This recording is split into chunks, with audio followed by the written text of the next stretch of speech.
Salutations distinguées, c'est Sergent de Suissance. Dès quand tu veux, sergent. Il y a quelques mois, les hackers Momo se firent arrêter par une police connue pour hacker les hackers. Mais quelques-uns ne se firent pas arrêter. Ils bloquaient la localisation sans mettre de connexion internet. Ils pirataient le système de caméra d'ordinateur via WhatsApp. Un jeune ado tenta de faire le Momo Challenge, mais c'était vraiment une mauvaise idée. Il ajouta le profil Momo sur son téléphone et entama la discussion en disant Salut.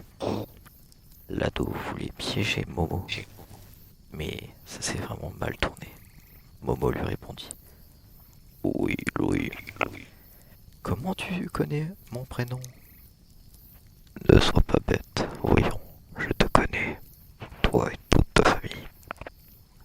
Je suis un agent du FBI, donc arrête. Tu mens. Non? Si, tu es un ado seul chez toi, sur ton lit. Comment, le sais-tu? Je te vois de ta fenêtre, voyons. De ma fenêtre? Pourtant elle est fermée. Celle de la chambre des parents, elle est ouverte, elle. Et ta porte aussi, d'ailleurs. Ok, arrête, s'il te plaît, mec. De quoi arrête? J'appelle la police. Ouvre-toi. Ils ne sont pas assez rapides, car je suis devant ta porte.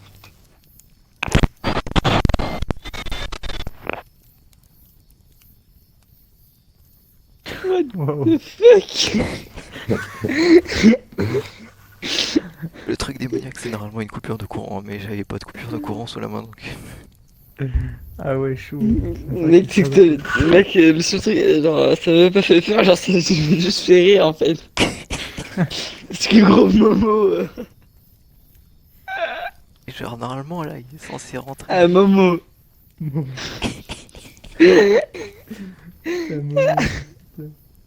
Pour ma part, ça va être très simple. L'histoire s'intitule Le manoir Imuro.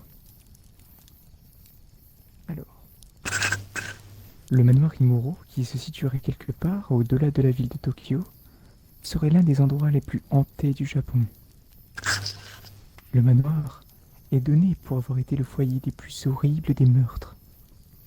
L'histoire raconte que tous les 50 ans, la famille Imuro qui l'occupait alors participait à un rituel abominable.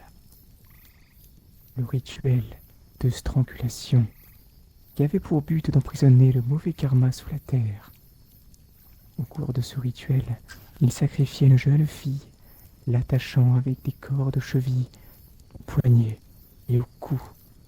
Et ce faisant, elle se faisait écarteler par des bœufs ou des chevaux. Les cordes ayant servi au rituel étaient ensuite trempées dans son sang et accrochées au portail maléfique afin d'en sceller la porte. Mais au cours de la dernière cérémonie, le rituel échoua et le maître de maison terrifié assassina alors toute la famille avant de se donner la mort en se jetant sur sa propre lame. Depuis, les âmes des membres de la famille Imuro tenteraient inlassablement de répéter le rituel, comme en témoigneraient les murs du manoir abandonné qui seraient régulièrement éclaboussés de sang et s'orneraient d'empreintes de mains ensanglantées. De nombreux témoins auraient rapporté avoir vu des esprits et des apparitions entièrement vêtues de blanc, et une jeune fille se montrerait parfois à l'une des fenêtres du manoir. Donc, l'histoire s'intitule La Ouais, c'est de la babysitter et le tueur à l'étage. Windermere, Royaume-Uni, 1982. Hélène a 16 ans. Elle se rend à un babysitting. Elle doit ce soir garder les 3 enfants d'un jeune couple absent pour la soirée. Quand elle arrive, il l'informe que les enfants sont déjà couchés et qu'ils ne rentreront pas tard. Hélène s'installe donc dans le canapé de la grande demeure et ouvre un livre. Le téléphone sonne, mais quand elle décroche, personne ne parle à l'autre bout de la ligne. Quelques minutes après, le téléphone sonne de nouveau, et cette fois une voix glaçante lui répond « Es-tu allé voir les enfants ?» Puis plus rien. pensant qu'il s'agissait du père qui l'appelait, pour savoir si tout se passait bien. Elle se dit qu'il a été coupé et qu'il va rappeler. En effet, quelques minutes après, le téléphone retentit. Es-tu allé voir les enfants? Répète la voix. Monsieur Stuart? Demande-t-elle inquiète, mais personne ne répond. Elle décide d'appeler le restaurant où dînent ses employeurs, mais on l'informe qu'ils en sont partis depuis 10 minutes. Elle contacte ensuite la police, mais ces derniers lui affirment ne rien pouvoir faire contre les canulars téléphoniques. À peine a-t-elle raccroché que de nouveau l'inconnu appelle. Pourquoi n'es-tu pas allé voir les enfants? Effrayée, elle contacte de nouveau la police, leur assurant que cet inconnu est là, tout près, qu'elle le sent. L'agent, à l'autre bout de la ligne, décide de prendre son numéro et la rassure. La prochaine fois qu'il vous appelle, nous tracerons l'origine du coup de fil. D'accord, Hélène? Restez calme surtout. Hélène éteint le salon et s'enferme dans la cuisine, le téléphone près d'elle. Il sonne et cette fois elle décroche tout de suite. Qu'est-ce que vous me voulez à la fin? Pourquoi as-tu éteint les lumières? Qui êtes-vous? Qu'est-ce que vous me voulez? Je te vois, tu sais. Ok, très bien. Vous m'avez, ouais.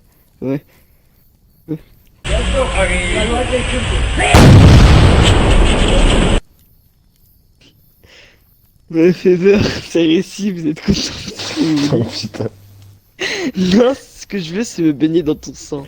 Hélène raccroche brusquement, terrifiée, mais la sonnerie retentit de nouveau. Laissez-moi, hurle-t-elle dans le combiné. Hélène, c'est moi. Nous avons tracé l'appel, il faut que tu sortes tout de suite. L'appel vient d'une des pièces de la maison, sors immédiatement. Elle se rue vers la porte et commence à la déverrouiller en tremblant, elle panique, fait tomber la clé, la ramasse puis se relève. Elle entend un bruit dans son dos et voit alors une porte s'ouvrir en haut des escaliers. Un halo de lumière sort de la chambre des enfants et elle distingue très nettement la silhouette d'un homme debout tourné vers elle.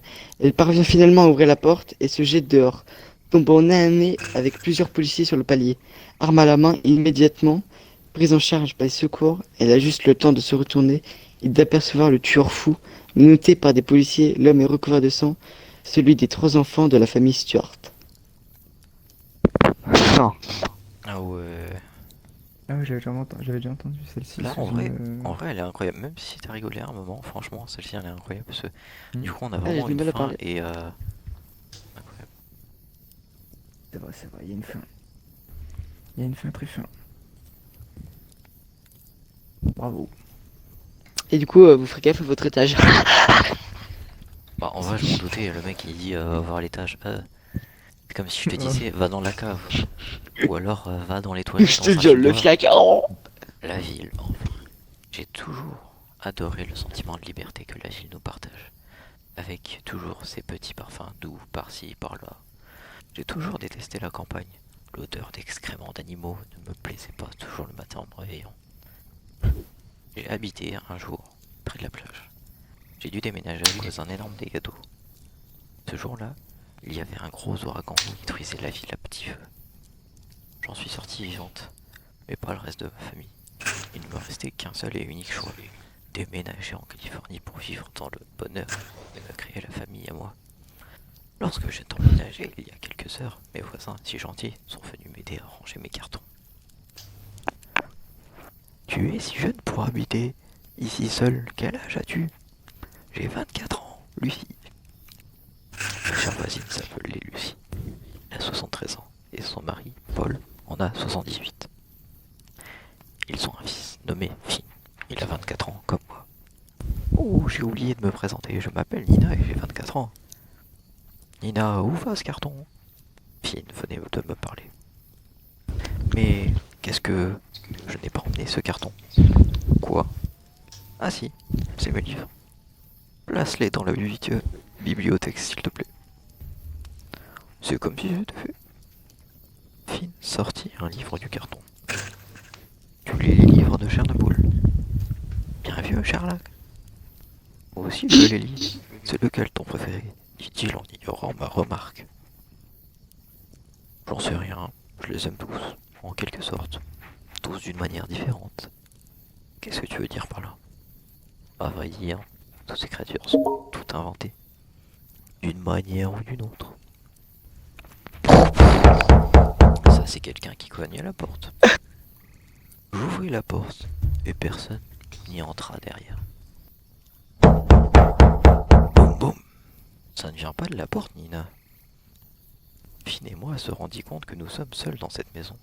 Lucie et Paul sont partis. Je tournai la tête d'un geste sec vers la vieille armoire qui était restée ici avant mon arrivée. Ah! Lucie! On courra vers la porte d'entrée. Je tenta de l'ouvrir sans succès. Finn tenta également, mais cela resta un échec. La porte resta bloquée de l'extérieur. Je décidai de prendre mon courage à deux mains et de défoncer sa porte à coups de pied. Celle-ci s'ouvra rapidement, et sans penser à ce qu'il vient de se passer, nous nous dirigeons vers la maison de nos chers voisins. La fin est conne. Par contre, il y avait marqué cri violent, donc j'ai fait un petit ah, mais. Ah, mais il y a un autre chapitre.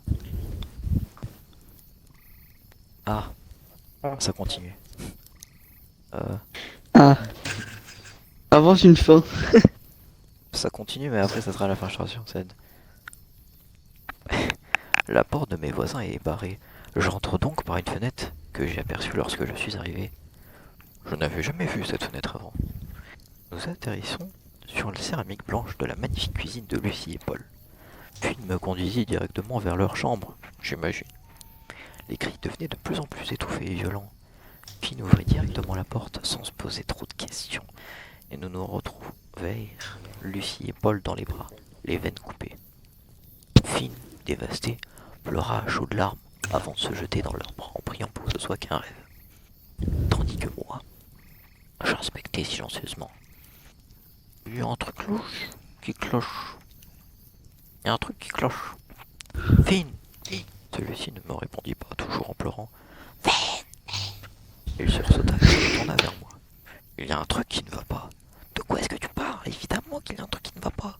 Mes parents se sont suicidés. Non, c'est pas ça. Quoi alors? Tes parents ne se sont pas suicidés d'eux-mêmes. Quoi? Tu vois les marques ici? Et là? Et regarde celle-là aussi. Oui, et ce sont des marques de couteaux. Et si tu remarques bien, il n'y a aucun couteau à proximité. Tes parents ne se sont pas relevés pour aller le ranger quand même. Donc, ce serait un meurtre?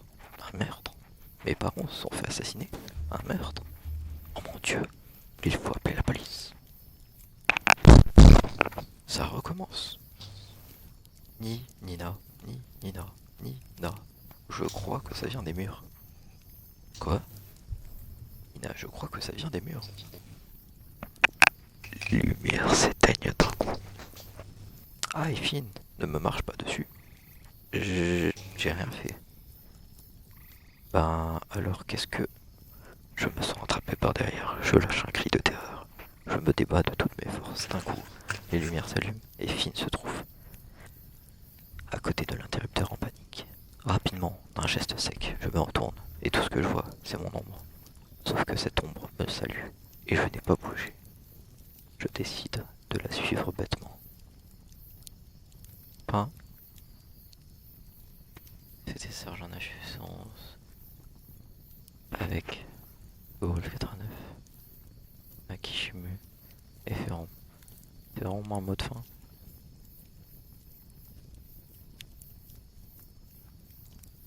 Ferron, un mot de fin. Et joyeux Halloween. Vas-y. Hugo, t'es un gros Qui est- fils de pute. parce que tu te fous de sa gueule, gros. Tu m'as entendu? Ah oui. Ce gros schlag. Vas-y, attends, vas-y, à moi, attends. Ah, t'es vraiment un gros fils de pute, vas-y, fais voir. Ah, ça t'intéresse bien, gros, parce que je vais te pourrir. Non, je rigole, je vais pas juger, parce que moi, je vais pas en raconter. Alors, vas-y, attends. YouTube nique ta mère, fils de pute, gros culé de bâtard, allez droit de faire, tu te prends un strike, voir les gros mots, allez dégage de là.